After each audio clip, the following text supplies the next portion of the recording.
Okay, ready for chapter 54? Mm-hmm. Okay, so 54, this is the last one on Sheor, which means death. And now it's Harathan's perspective. And Harathan is just found out that Telvery went and killed Roial. And he doesn't really know who Roial is, but he's like, what the heck's going on? And so he's trying to figure out what to do about that. And he also hears that Raoden is coming back, so he's figuring out how to address that. And then he's gonna go talk to Telvery, but then he shows up and there's a whole like assassination party going. And Iandel's there, and Iandel kills Tellery, and then someone kills Iandel, and everyone's dead. And then that's how part 2 ends. Oh my God. All right, Sam, what did you think of this part of the book? Oh, it was just, it felt so rushed. So rushed. It was, I thought, I don't know, I think part 2 is probably my favorite part of the 3 parts. Mm-hmm. And, but this part was just, it moved by way too fast. Sanderson probably got an email from the publisher and they're like, you have 2 weeks to get a manuscript. And he's like, got it. Everybody's dying. How can I end these stories quickly? Easy. Easy. They die. They kill each other at the same time. That's 2 deaths, 1 sentence.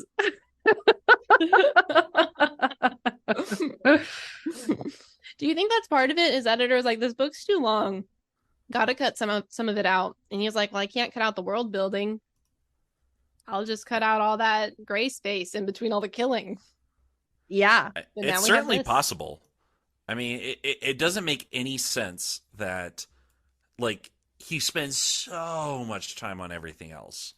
And then he's just like, yeah, well, I think I'm just going to jump to the next part that I want to talk about. Yeah. I think part of it, too, if I'm not being so cynical and being like, this is the publisher, is it could also be, this is one of Sanderson's first books. He is a very traditional Mormon person. And from what I understand in like the literature and the books that they write, it's kind of frowned upon if it's too gratuitous. So I could see a world where, so that's why in Sanderson's book, it's any romantic anything always ends up in them getting married, because he doesn't want to have physical relationships if it's not between married people.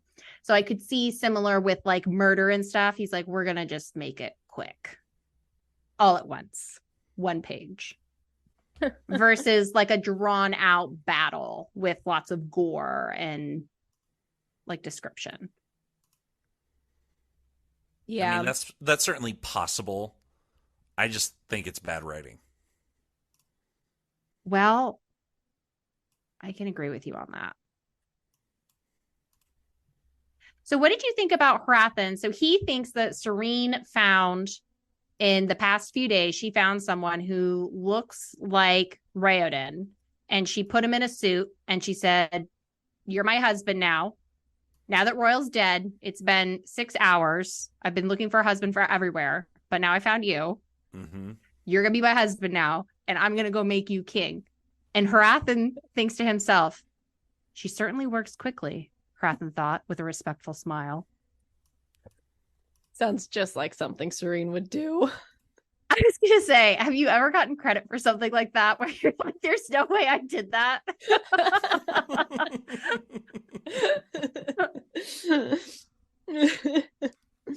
No, what doesn't make sense to me is like Harathan starting to be attracted to Sarene. Oh my God. Yeah. That's okay. That is one of Sanderson's tropes. I read that. Okay. He loves a love triangle. He puts it in where it never makes any sense.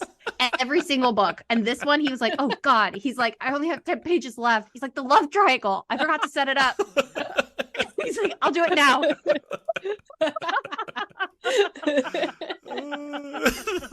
It doesn't make any sense whatsoever. Never. They never do. They never do. They never do. And you're just like, why are you doing that? Harathan's also just always wanted to be married. I think Harathan has the most tragic story of all. It never gets better for him from Nope. what I've read so far. And it continues to go downhill. Yeah. Yeah. Yeah, I know. I mean, maybe we kind of saw like some hints of that when Sarene turned into an Elantri and everyone was like, "Oh, it's so sad," and he was like, "No one was sad for me." Or like his heart was starting to it grew 3 sizes that day, and he's realizing like, "Oh, I don't have any friends." And Serene's kind of the only person like on his level who isn't Deloff. His options are pretty slim. I don't know that Harathon's ever really spoken to Sarene outside of their weird banter back and forth when he was doing his first hate speech. Right. But I mean, I could see like he feels like Serene's on his level. You know, like she's clever, she can outwit him. It feels like Snape and Lily Potter. You know what I just thought of it? That it's like, yeah, and I don't know if this is an actual trope, right? But when you have the strict religious figure who's really attracted to like the woman or the person that they're not allowed to have a relationship with. Oh, interesting. Like you think of the bishop or whatever from the Hunchback of Notre Dame. Oh, yeah. He's like, I'm like just burning with desire for this woman, and everybody's like, oh, it's a little weird, dude. Kind of creep. I think Scarlet Letter too. Yeah. Sure. Yeah. I think so. Right? He was a minister. That was his little baby that he didn't want. Yeah. Yeah, I think that could probably be a trope. A lot of the other books in Sanderson's writing are not this religious forward. All of his worlds do have their own religions, but you don't have someone who's as devout as Harathon getting a prime time spot. So I don't know that I've seen that in his other writings. Yeah. I mean, I could see that. It does though still feel very out of the blue. Yeah, it doesn't make sense. But he really needed to check that box. The one thing that made me really kind of irritated about this whole thing is that in the previous chapter, we just found out, or is this the same chapter? No, previous one. Telri had hired assassins to go, not Telri. Roial hired assassins to kill Telri. And Eondell's like, I'm going to go myself. And then he dies. You know, that's right. The assassins are going to show up. Are they going to kill someone else? They're going to go home? I don't know. Well, I don't know. Did they know what the assassins... Because by the end of the treason meeting, they had decided not to kill Telri because Raoden gave this like moving speech of like, we can do something better, guys. So was it that like Roial died and so now they're like, who are these assassins? We don't have their number. Can't call them. I'm doing it myself. Yeah, I don't know. I think that's a good point though. Yeah, I just read that and I was like, yeah. Yeah, it's pretty wild. Okay, and then do we know who killed Eondell? They killed each other. What? I'm assuming. That's what happened? I don't know. That seems to be how it plays out. Really? He just dies in the battle. Okay, so it's just one of the guards or something. Yeah, I think we're just assuming that either Telri killed him or there was a scuffle along the way. And Eondell, so what I'm imagining is Telri is probably able to get away. Eondell's slicing down the other guards, but the other guards, all their little tiny attacks add up into major damage for Eondell. And he's like, oh my God, this is the end. And he makes one last hurrah to just chop off Telri's head. Yeah, it could be. Yeah. It's possible that what we're bumping up against is bad writing. Just saying. It is possible. All right. Well, do we want to wrap up part 2 with a comment on bad writing? Does that does that honor? Is this the Bookalicious respect this we far? give after 30 hours of in-depth analysis? Okay, so predictions for well, I'm the only one who hasn't finished reading it, and I've read part of chapter 3 or part 3. Yeah, so give us your predictions on what's going to happen next. Honestly, I think I had no idea what was going to happen when I finished reading this. I was like, everything in that chapter came out of nowhere. I don't know. I guess I thought Raoden would probably be king, and that would be good. Mm-hmm. I don't think I really had any big predictions. Okay. I mean, I definitely didn't at this point. Yeah. Sam, what were your thoughts when you got to part 3? I was just kind of having a little bit of whiplash. Yeah. It's like when you get in one of those roller coasters that just shoot off from the beginning. Like yes. It's almost like we had been on a crank going up towards the top, and you're like, oh, I see how far the top is from here, but then suddenly it puts on like afterjets. You're like, what's going on right now? And then it flies off the rails and it turns into a spaceship. Yes, there you go. And then I should have been guessing that the whole time.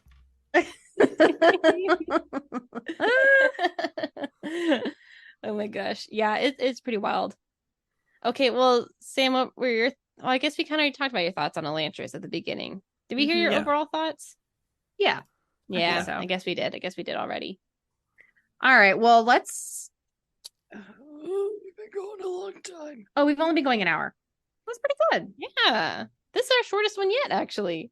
Yeah. Well, we did 2 chapters. Oh. Well, I think we can keep going, but if you don't want to keep going, we can stop. No, let's do it. Go on? Yeah. All right. Let's try to get through 55. I think we can do that. Maybe 56. Okay, I'm going to unofficially call chapter 55 Cringer Cute. The whole thing. The whole thing? I kept underlining things. And I was like, oh my God.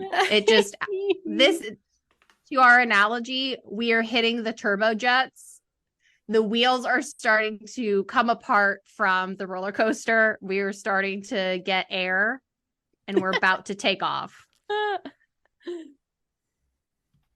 So I'm guessing you thought it was all cringe? It was a lot.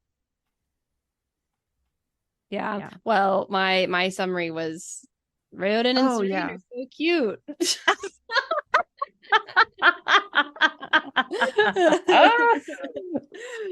I thought they were cute. I liked it. Okay, so chapter 55, it's called Nigh, which means sight or clarity. So there's that. Mm-hmm. And we see Raoden and Serene, and they're just hanging out, being cute or cringe together.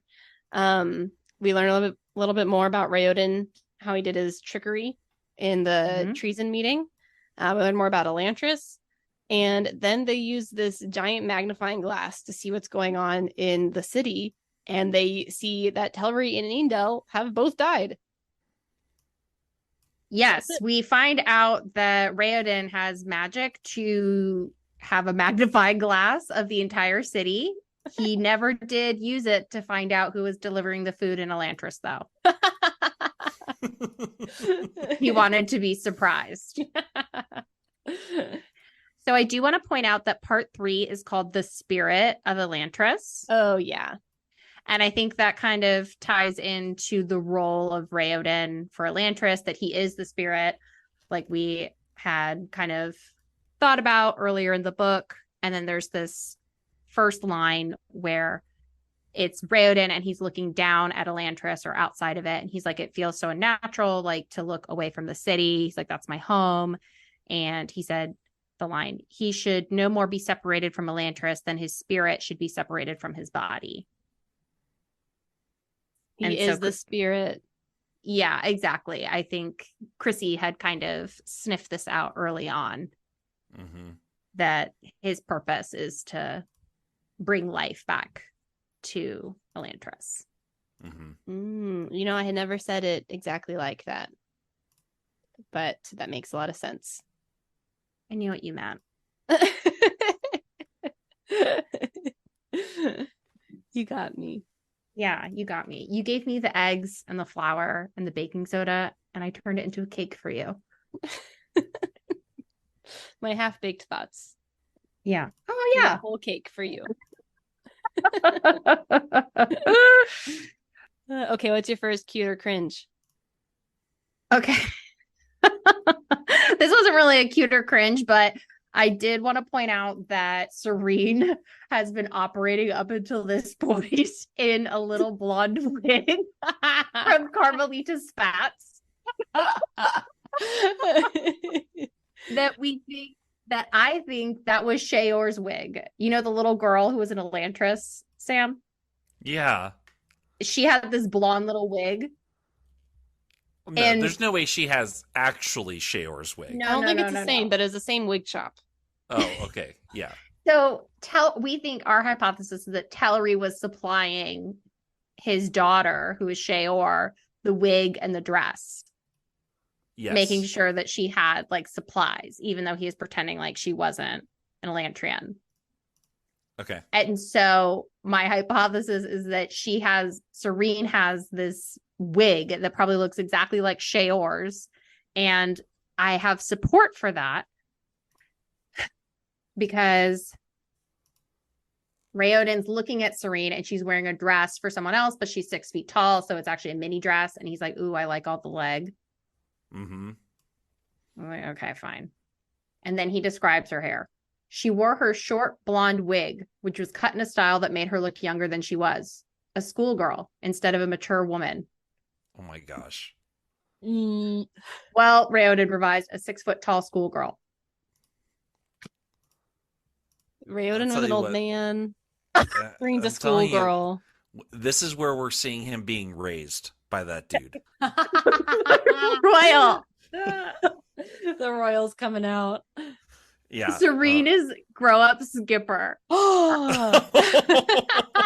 Her torso elongated, but her hair stayed the same. And her clothes stayed the same. Oh my gosh. It all comes full circle. This is terrible. What? No, just what you're saying. Like, this is horrible. Isn't this where it's going? Oh my God. Sanderson brought us here, but we're too far in. We can't stop now. Yeah. So I have a lot underlined, Chrissy. So you're gonna have to jump in where you can jump in. Okay. We're double dutching. You start sharing yours. Okay. So Sarene's like, oh my God, I can't believe I didn't figure it out. I'm so good at puzzles. And she's like, I thought the king killed you or exiled you. And then Raoden said, he certainly would have liked to.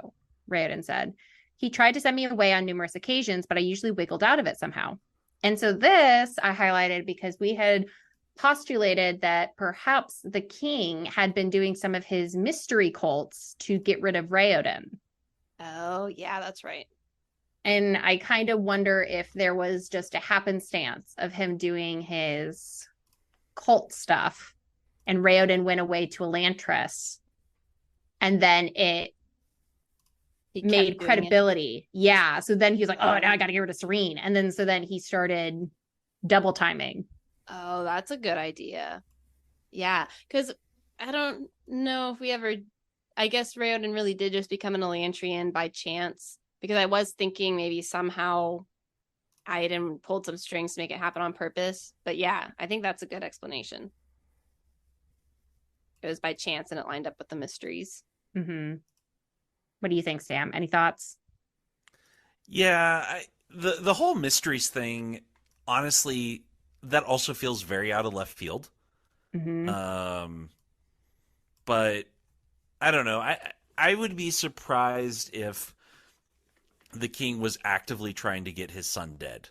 That seems to me to be unlikely. I know that they were having problems, but it still seems to me to be unlikely. Yeah. You think that's too far for Aiden? Yeah, I just don't think he would do that. Even though he killed all of those little cutlery girls to get rid of Sarene. Yeah, those are women, not men. True. Just saying. Like, and they were peasants. and they were peasants. Nobodies. Yeah, nobody's gonna miss them. Oh, I know. I'm God. serious. Like, Yeah. this is like the grossness, right? Of Oh my God. of how they write it. Yeah, I know. I know. Terrible. Well, to be fair, Raoden says he tried to send him away on numerous occasions. So it could be more like exile or like go on this trip in this faraway country. Go No, off yeah, to Elantris. Yeah. Where you'll live He wanted forever. him to go somewhere else, right? I'm not saying he wanted him around, but I don't think he wanted to kill him. Yeah. No, his involvement in the mysteries is just really weird. It feels like random. We never learn Yeah. where it comes from. I think if you were reading with as careful of an eye as Chrissy and I have, you would see that Sanderson did sprinkle in the mysteries a lot, but they were just one word here, one word there. So if you're just, when I first read it, I felt like that too. I was like, this feels crazy. Like, where is this coming from? But on my second read, and we're being so detailed, it does seem more thought out. Sure. Yeah, man. Well, I still had the prediction that Deloff was from Duladel, and maybe he introduced Iodin to the mysteries. Oh, yeah. That was still my prediction when I was first reading this. Oh, when you're first reading it? Well, yeah. So I've read like the next few chapters, so I don't think I think that anymore. Oh, okay. I have a hard time seeing Deloff doing anything but his religion. Well, Deloff was originally one of the Arleon people. So we had kind of talked about a little bit because that was like his whole big thing. Because like you said at the beginning, he wasn't from the country. So that's why he couldn't become like high up in the ranks. But he's also from, the other thing that's very surprising is he's from Arleon. So he's one of those blonde people, albeit very short and small in stature, like one of the lollipop guilds. But he is from there. And so we had kind of postulated that might be why he hates it so much. Because when you flip. Yeah. All right. Cringe or cute? Sarene huffed to herself. And you let me go on in ignorance, my own husband. I gave you a clue, he protested. Cringe. Yeah, Serene's line was a little cringy. Okay. But the next line I thought was kind of funny because he's like, I gave you a clue. And she's like, that was like literally a second before you revealed yourself. And I was like, yeah, you're right. That is true. So that made me laugh. Okay, next one. Sarene thought for a moment. Then she nodded sharply. Definitely. I've been engaged twice during the last 2 months and I never got a wedding. A girl deserves a good wedding. That made me laugh. I thought it was kind of funny. That kind of made me laugh too. A queen's wedding, Raoden agreed. That made me cringe. I was like, ugh. Yeah. It's all so cringy. All of this gets the cringe. All of it. Mm-hmm. Okay, also, it's only been 2 months. Like, I guess I knew that, but my gosh. Sanderson fudges the timeline somewhere around here, because I was like, tax day is coming up in a week. And now it's a month. Like, they got an extension. Something happened. Jadith's like, hey guys, my plane got delayed. We need to back it up an additional 30 days. I'll be here then to take over the town. That's when you can do the taxes. I'll be ready. A little behind in the office. Yeah, a little behind.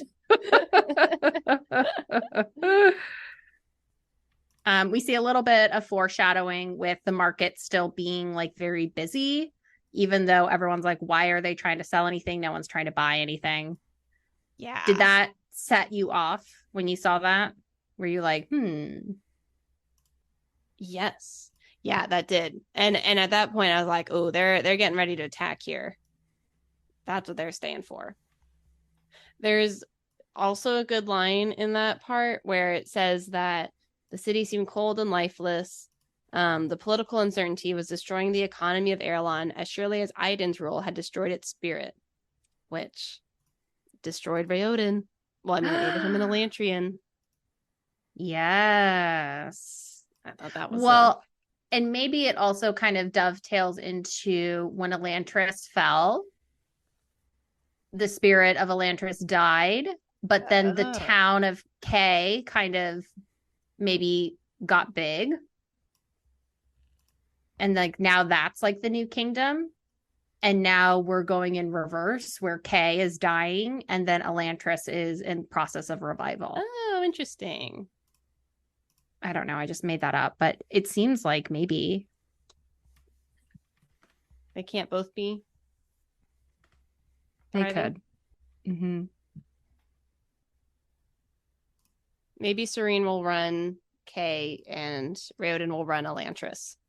It'll be like, what was that called? Like, who was that artist? It was like a Hispanic artist, and they had like the two separate houses that had a bridge in the middle, but like her husband lived on one and the wife lived on the other. I could definitely see Sarene and Raoden needing two different palaces with a catwalk in between them. Oh my gosh. I think it'd work for them. Did you have any lines highlighted or not really? You know what, actually? Well, okay.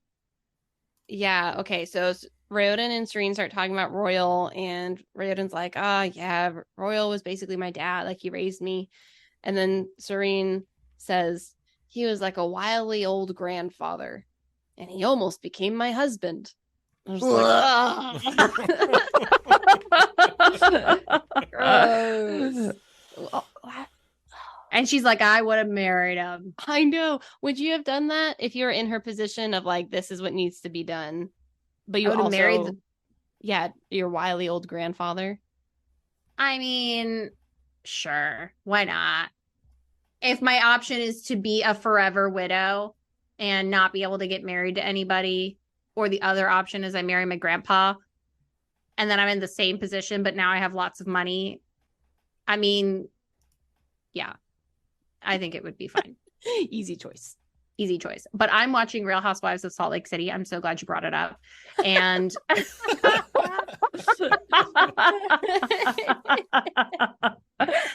and one of the housewives in Salt Lake City married her step grandpa so that she could inherit her mother's church and all the money.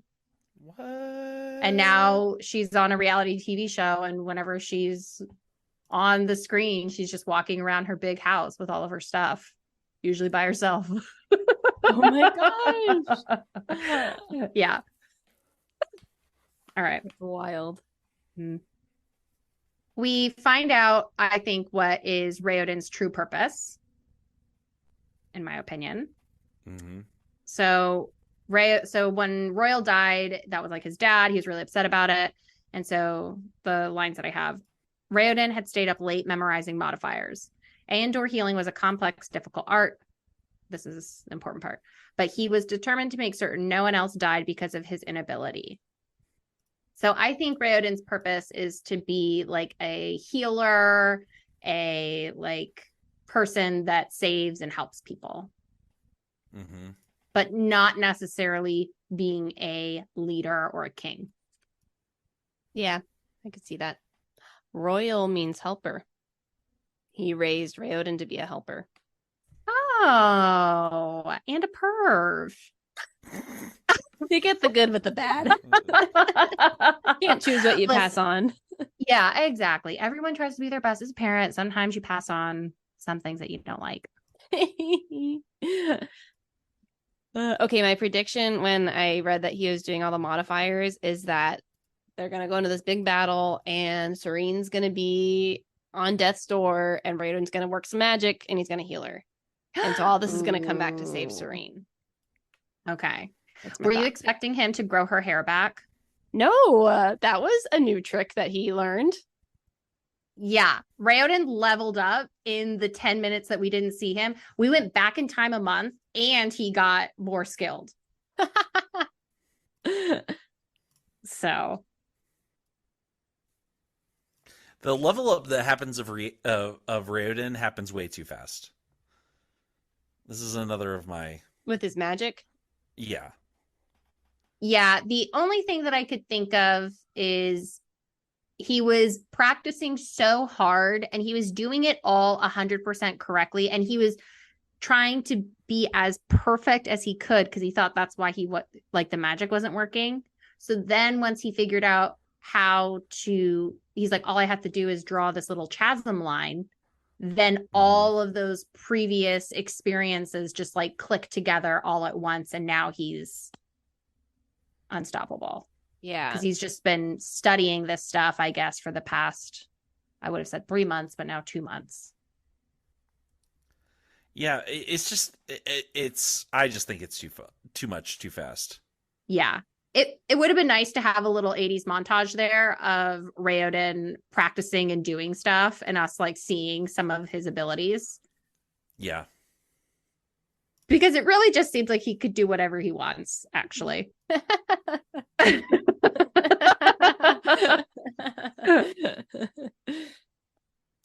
Yeah, well, he had to go at the same speed as Eondel and Telvery. And they went all the way.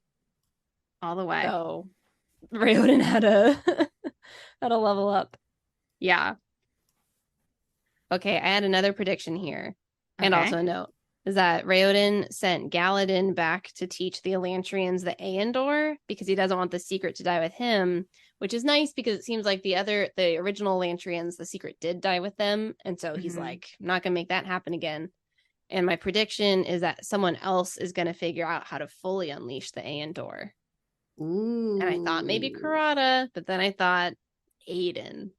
He has all of his numbers. He knows the exact proportion. Yep. That's it. So don't you think it's weird that Raoden knows all of this magic? He's become like a level 100 wizard overnight. But he's been holding on to this for several days. Like, why did he just now send Galadin back? People should have been learning this from the second he figured it out. Don't you think? Yes. Yeah. Well, but he figured it out, and then like that day, he and Galadin snuck out. I mean, that was like what drove me nuts is because I'm like, he didn't send Sarene a little say on FaceTime. Hey, I'm going to be dressed up as this crazy guy, Kalu. But no, he wanted to surprise her. Okay, fine. But then it's like with Elantris, you would think he would say, hey, Karada, look, if you do this, it does magic. You guys practice. Here's a book. Read it. I'll be back. Yeah, I could see that. That's expecting too much from him. You felt like that was a bad move, Sam? No, I'm not saying it was a bad move. It's just like, yeah, why doesn't he share this stuff? Raoden plays things way too close to the chest. Mm-hmm. Yeah. Do you feel like he should have revealed himself to Sarene in Elantris before she was even an Elantrian? Yes. Yeah. Then they would have avoided that awkward thing where she was like, I didn't even like Raoden anyways. And it like crushed his little Elantrian heart. His heart almost started beating again, just to break in two.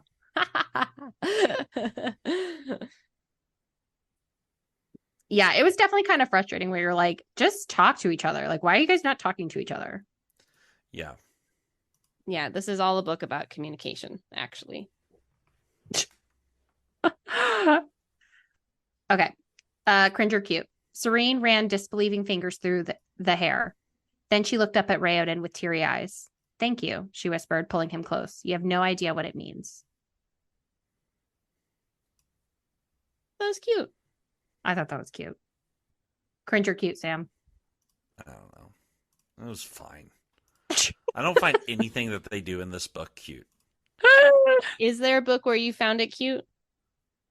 I've read books where cute things happen. Sure, yeah. This is not one of them. All right. You need to read The Fault in Our Stars. Oh, okay. and then tell us your thoughts. Well, we should just have a recap episode. Maybe that's what we can do. Oh my God. All right. Yeah, we'll do a part 2 for The Fault in Our Stars because you and I, Sam, will have a field day. We'll lace you in with Past Me. I'm sure we'll have the same opinions. I don't think so, Candy.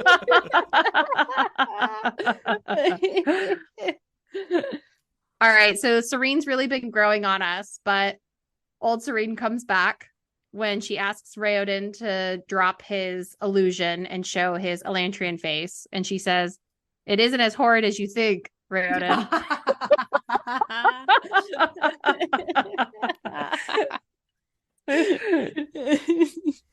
It's only a little horrible. It's only a little horrible. Did you find it unbelievable that Serene was just like, "Oh my God, you tricked me 2 times"? Like double subterfuge, and she was just totally accepting about it. Did that seem... She wants to be married. I mean, I'll brush over it. She's got the hots for a dead guy, so I don't really trust any of her judgment. Yeah. She's seeing these red flags, but she's seeing wedding bells at the end of it. And she's like, I don't care. Even if you're a zombie, we're getting married.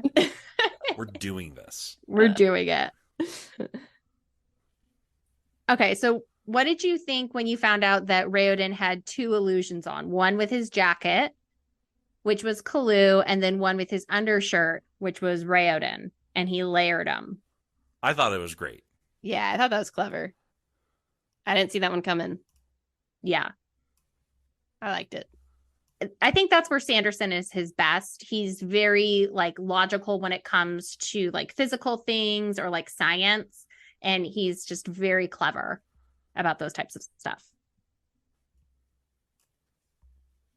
Yeah. Okay.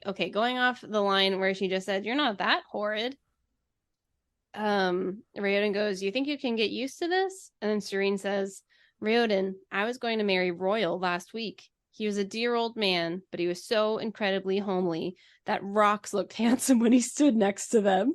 Oh my gosh. I know. This is the real Serene is coming out.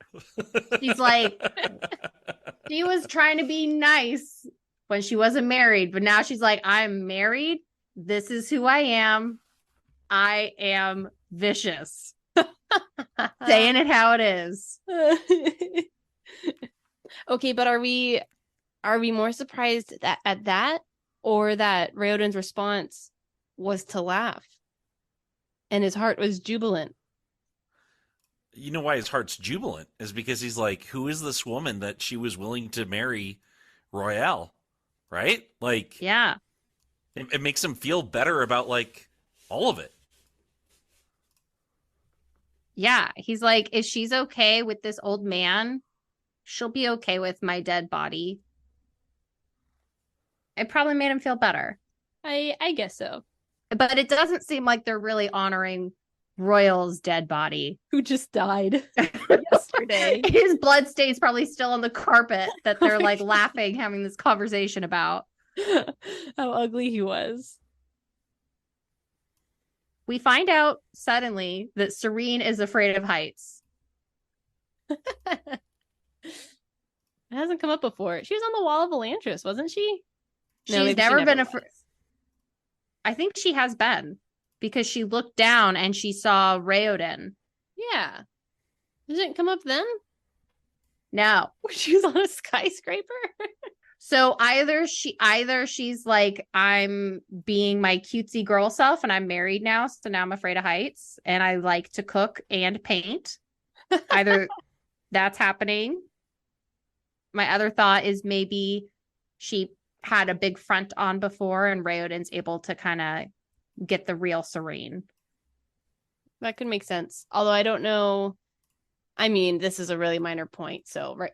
Sanderson not including it when she was on the wall of Elantris really isn't a big deal, but it would have made sense because she was like just in her own thoughts, like she wasn't trying to pretend to not be afraid of heights. But yeah, anyways, is she just being cutesy or is this actually Yeah. Do you think Sure. she's being sincere? Or do you think she's just trying to be like, oh, help me? I think she's being sincere. Yeah, I think so. Okay. All right. Now this is where Raoden has a magnifying glass of the world.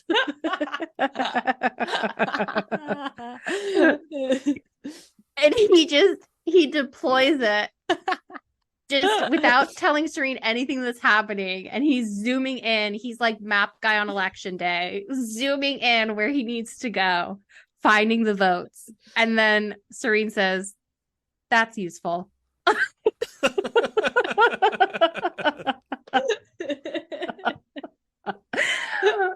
Chrissy just pulled up a picture of Plankton's chum bucket with his big evil telescope. There's one not wrong. giant eye. Giant eye. That's Raoden and Serene in their dream house in the chum bucket.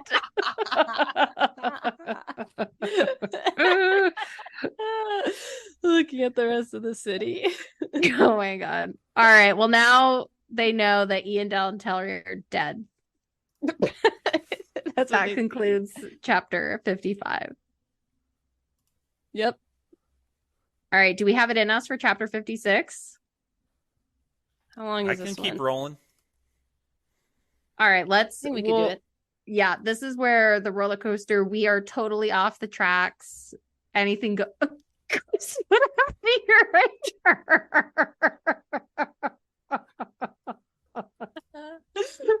I was like that. It's Chrissy's. I just looked up and Chrissy's hair looked like she just woken up like a 12-hour nap. I had in fact just been sitting here. Yeah, so we're in the part of the pod anything goes, including Chrissy's hair.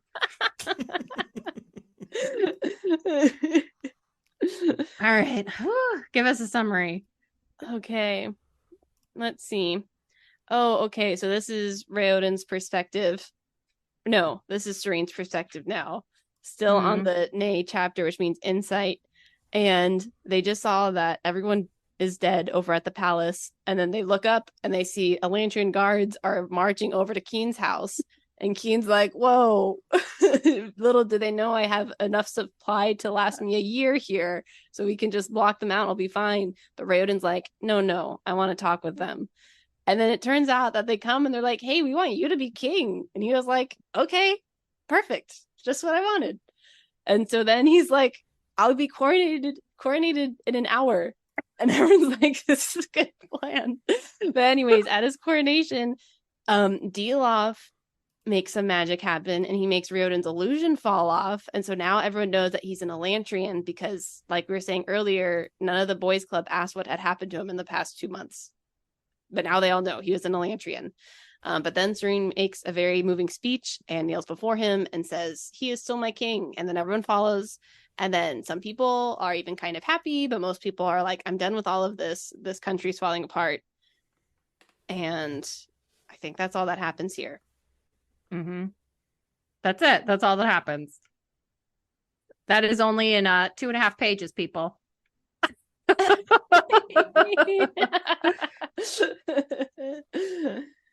it. Okay, so we start off with Serene and Raoden. They're kind of grappling with the fact that Eondel and Telry are dead. And Serene's like ripping up her plans once again. She's like, I'll draft it once more. And so the first line that I underlined, and I'm wondering what you guys think about it, is so Shuden is sad. And Serene's like contemplating why is he sad. And she thinks his future father-in-law, so that's Ahan, had turned out to be a traitor. Terena, his girlfriend, had reportedly disappeared. And now his best friend, Eondel, was dead. Where is Terena? Did Ahan have some, I don't know, people kind of whisk her away to keep her safe? Like before he died, he arranged something? I literally don't know. Sam, We you never recently find out. finished the book. Does she come back? But don't spoil anything.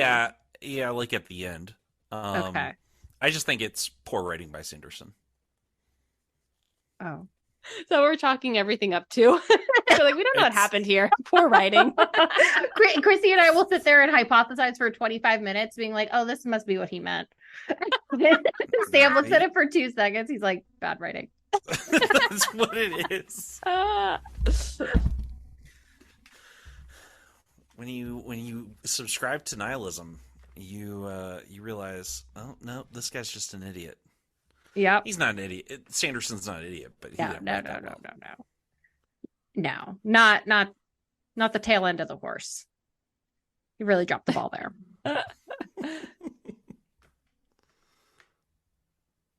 All right, so now we see Keen, and Serene's like looking at him, and Keen is all of a sudden evolved from a jolly Maui Wowie from Moana, and now he's like full on demigod status. And she says, gone was the brusque but compliant chef, and in his place was a man who seemed more like a grizzled admiral from her father's navy.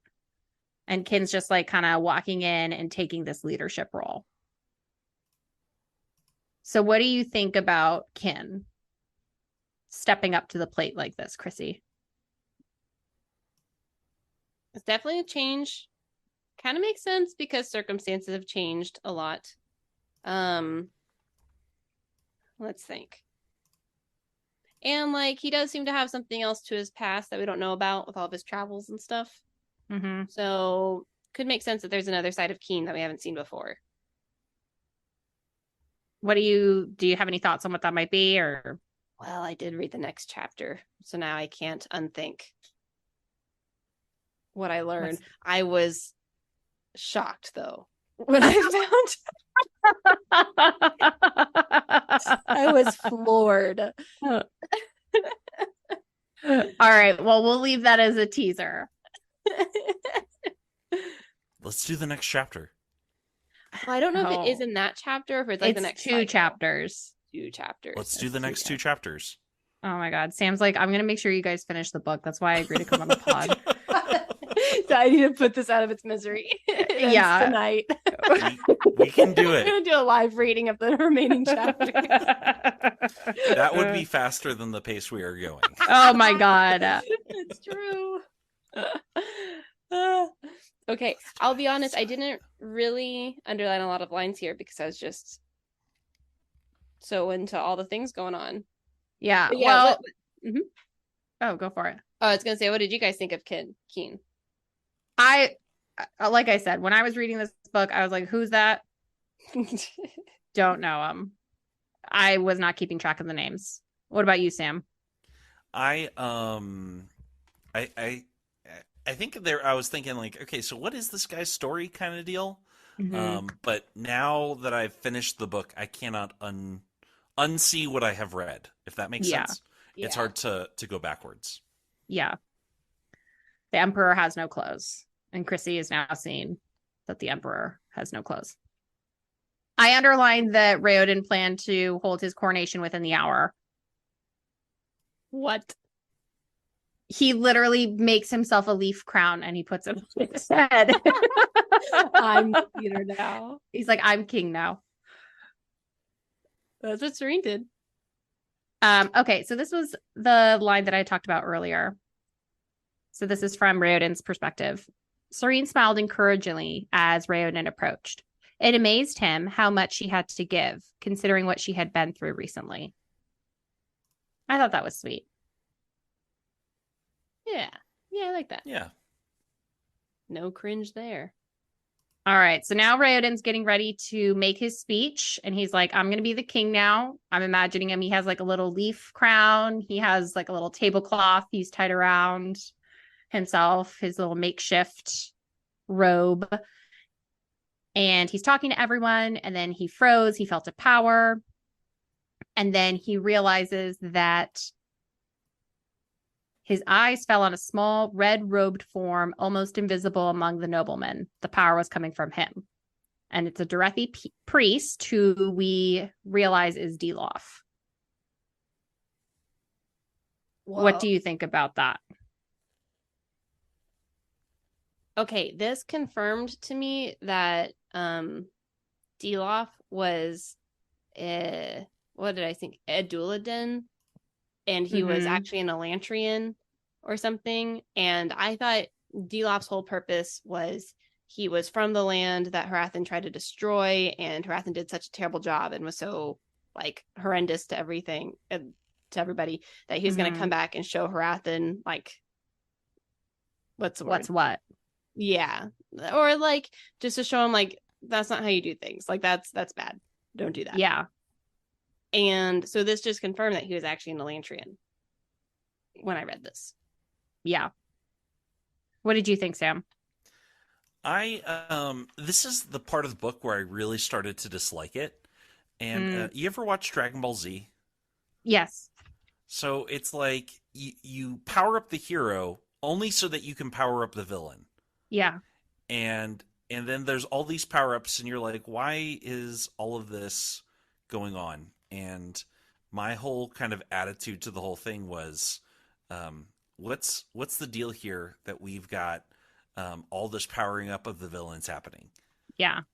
So that was kind of my frustration. And I was like, why can't like it's fine, I guess, in one sense, if they want to make it so that not Delof, but if Raoden has a bunch of powers. Yeah. Right? But it's annoying to me that now Delof has powers. Yeah, I agree. Oh, go for it, Chrissy. No, that's all I was going to say. I was just curious. So I agree with your assessment. My take on it is that Raoden is so feeble. If they were to duke it out with his powers now, it would be like watching two little ants like fight each other. If him and Delof were equally paired, and then there would be no real stakes involved. Kind of like in Elantris, they talked about Ash went in for recon and he was like, oh, there was this great battle. And he tells Sarene about this great battle. And it turns out that it was just the Elantrians with like spoons and and trash can lids, and they were like slowly like tapping each other, trying not to hurt each other. That's what it would be like. So Sanderson's like, okay, I need to soup you guys up so that real destruction might happen, like make the stakes real. Yeah, no, I agree. Yeah, I don't think it bothered me. I was definitely surprised. I don't know. I just kind of felt like, whoa. Yeah. And I think the thing that bothered me is that like we get so much explanation on how everything works. And suddenly it's like, oh, Delof can do Andor now too. Like, how does that work? Is it the same thing? Do we ever find out more about this? I'm telling you, I don't know. I think we do. Do we find out more, Sam? I'm not gonna say because I don't want to reveal the end of the book. Oh, okay. Ooh. Delof could still be an Elantrian. Yes. Who is a little different from everybody else. Yep. We get Sarene once again not taking Delof seriously. Raoden's like, that little man, that Lollipop Guild man, he did something. And Serene's like, who? And he's like, that guy. He's like, that's just one of Hrathen's priests, Sarene said dismissively. I imagine he isn't having a very good day. Delof is known for his hatred of Elantrians. And once again, Sarene is just like unbothered. Just like, Delof, can't be worried about him, but I am worried about Hrathen. Yeah.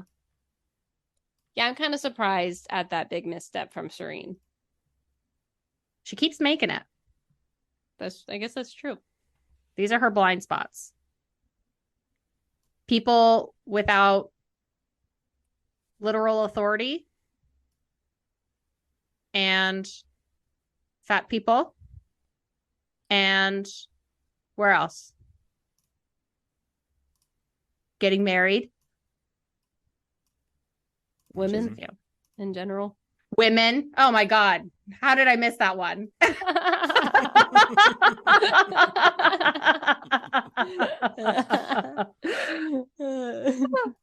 All right. Well, maybe we can do chapter 57, unless you have any thoughts on 56. Me? No. Or Chrissy? I have one last thought, but I mean, it could be the last one on 56. Go for it. Yeah. Because we were talking about like how the leadership in Erelon is set up to like whoever's the richest is in charge, and we're like, that seems like a bad system, and it's like kind of equating your wealth with like how good you are, something we talked about. And so there's a line in here where Raoden says, I can't believe they accepted me even as an Elantrian. And Sarene said, they're finally ready to accept a ruler, not because he's a god or because he has money, but because they know he will lead them well. And I thought that was a good, like, kind of full circle moment where the idea of who should be in charge is changing. Not like they maybe ever wanted the rich people to be in charge to begin with. Well, this seems to be the first time there's some level of agency over the populace, where they're going to Raoden and they're like, hey, we want you to be the leader, versus someone showing up and being like, I have all the power, I'm the leader. That's true. Or I have all the money. Right. Yeah. So I think that's a very important note. That Sarene will actually be the leader. Yep. All right. Now, all right, let's just hit 57 because that is the love triangle. Oh my gosh. Yeah, I think we can do it. This will be the last one. Okay. I think we can finish the book. Chrissy's gonna have to read it and podcast it at the same time. Okay. All right. So 57, Harathan's perspective, still on the clarity chapter. Harathan is still not a believer that Raoden is back. And I made a note that his incompetence is really showing this chapter because he's just so far out of the loop on everything. I'm like, how'd you miss everything? What? And that was all my summary, but now I would add the third leg of the love triangle has formed. Yes. Yes. So Harathan continues to just think Sarene does everything. So he's like, Sarene got Raoden, Raoden look-alike within 5 hours. And then he says, Sarene's move was a brilliant stroke. Telri assassinated a pretender on the throne. Harathan's plans were in serious danger. So he thinks Sarene assassinated Telri, got the double, got Raoden crowned. He just has a lot of admiration for her. To be fair, if I forget when Harathan came here, maybe he came around the same time as Sarene, but maybe he went around the town and was like, these are all fools. And Serene's the only one who's come in who like had a brain. And so maybe that's where it's coming from. Yeah. So Harathan feels sad that Serene's actually in love with Raoden. Yeah, that was like, where had this? Oh, go for it. I was just gonna say, yeah, that was a little bit of a shocker there. His jealousy coming in of Raoden. Yes. Yeah, and he's like, could that foolish adoration really be serious? Where had this man come from so suddenly? And how had he managed to capture Sarene, who was normally so discerning? And then he's like, regardless, she had apparently given her heart to him. Harathan knew his jealousy was foolish. And then blah, blah, blah, blah, blah. And then Cringer like, cute with Harathan. Cute. Well, the next line I was going to read was from that paragraph where he says, no, I can't think about this. Just one more month until they're all killed. I was going to say that's not even cringe. I don't even know what that is. Poor Harathan. He feels like he was sent here for this really important mission. And he's like, he comes in saying that he's like, I'm going to be their savior. I'm going to be so important. And now it's like, I feel like the only person he was maybe a little important to was Sarene, because they were always trying to play chess. Mm-hmm. And then he finds out that he wasn't even like playing anything. He had the controller that wasn't plugged in. That was me. Yeah.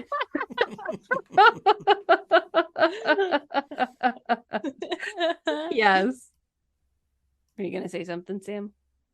No, I wasn't going to say something unless you'd ask me a question. Oh. Do you only speak when spoken to? It's very polite.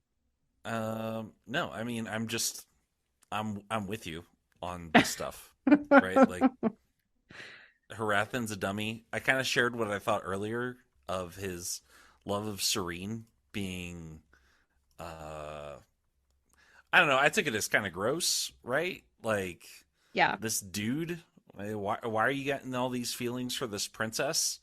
Yeah. So Yeah. I took it in a creepy kind of Stalkery way. A creep. Yeah. Every guy in this book is a creep. Raoden, we just don't know about his creepiness because he was around a bunch of zombies the whole time. And had he been around the populace, I bet we would have thought he was a creep too. That's probably true. Yeah. Very possible. All right. So they're watching Raoden become the king, and Delof is disgusted. He slips away. Harathan is also disgusted, but not because Raoden's an Elantrian, but because everyone was acting so illogically. I mean, to be fair, he's kind of having the same reaction we are, where he's watching all this happen and he's like, this is all outrageous. And he looks at the people and they have like no reaction. They're just like, just another day. And he's like, what's going on here? I mean, honestly, Harathan's been setting up this plot for so long. He's been like teeing everyone up to follow Telri. Telri's dead. This guy comes in, he's like, I'm Raoden. And then they all together in tandem march up to his house and ask him to be their leader, to take their taxes. Like the same day. And Raoden shows up in his little leaf crown and his tablecloth robe, and he crowns himself. And they're all okay with it. They're all okay. Oh my god. So now Harathan's feeling like a loser because he's like, everything I just went for blew up. He's like, I should have listened to Delof. I should have made them hate the Elantrians, and then this would have never happened. You But know he's in a bad spot when he's like, you know what? I think Delof had a point. That's how wild this book's gotten. Harathan is spinning off his axis. He's going off into oblivion. Oh my gosh. But then he remembers that it's not his fault, and he's like, actually, it's the deadline, and I was set up. That was my favorite line, maybe in the whole book. If I got a tattoo, maybe it'd be that. It's this cursed deadline.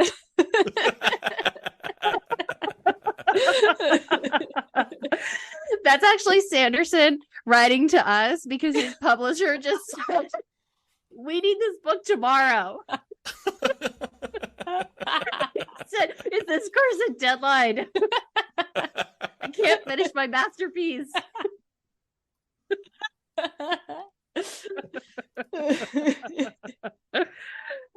As a grad student, I think Chrissy can really appreciate this cursed deadline.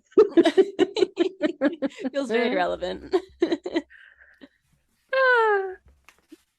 Oh my gosh. All right. Okay. The next thing I underlined is that dusk had almost passed. So something Chrissy had pointed out earlier is that the beginning of the book, Sanderson's talking about how the sun is bright. A lot of the perspectives will see the sun bright. Then at some point, not really halfway, but then the sun is peak. Then we see the eclipse moon. And now we're seeing dusk has almost passed. So I'm kind of imagining like the book is ending, and this is the symbolism for that. Here we That's are. good. Yeah. That's great, actually. I think that's a That's very the astute quality observation. insight you get on Bookalicious. Yes. It's even better because I just used Chrissy's insight and I repeated it. Wayne Gretzky, Michael Scott. Yes. All right. So Deloff slips away and then he goes into all of like the little merchant tents. And then all of a sudden, everyone like in Mulan with the Huns, they're all dressed up in the crowd. And then they just all pop out and they're like, actually, we're villains. We're here. We're going to kill you all. Have you seen that scene, Sam? We'll have to share it with you. Yeah, you should share it with me. Okay, I'll share it with you. After, because we're almost done. But the tents and the merchants had been a ruse, and so all of the monks had been hiding.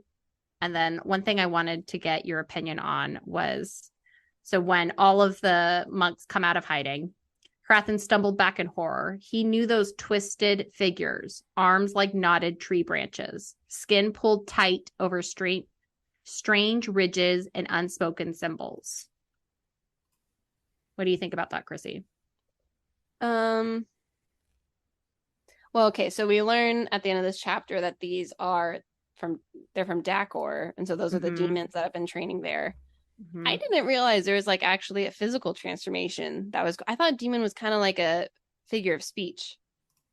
Well, so we know Hrathen went to Dakor.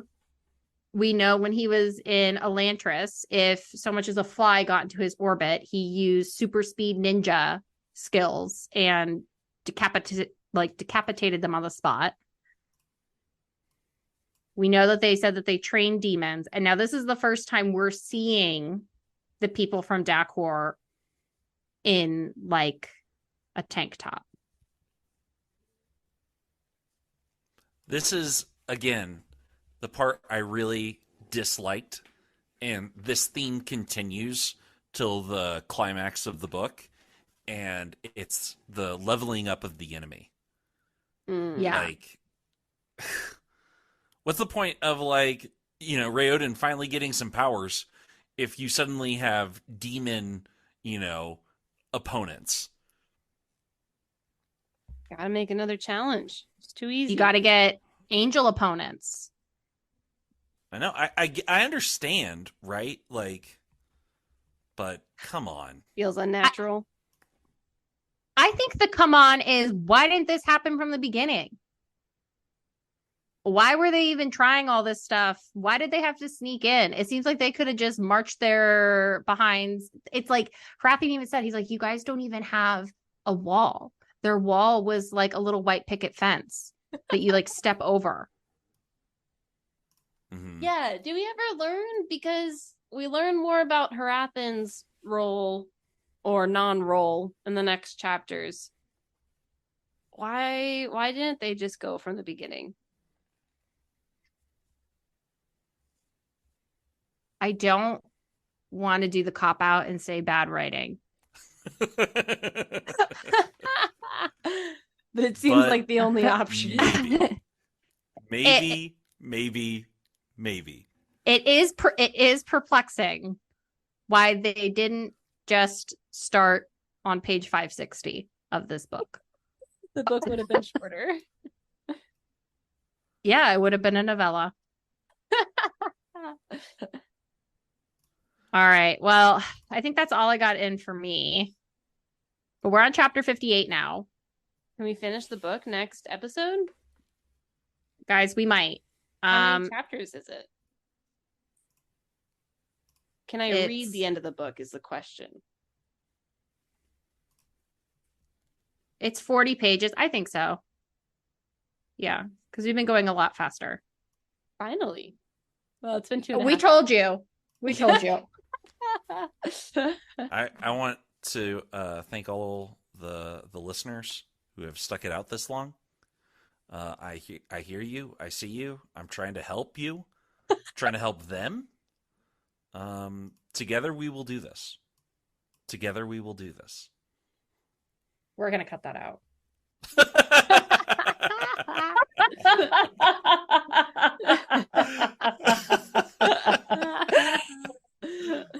All right. Well, that's it.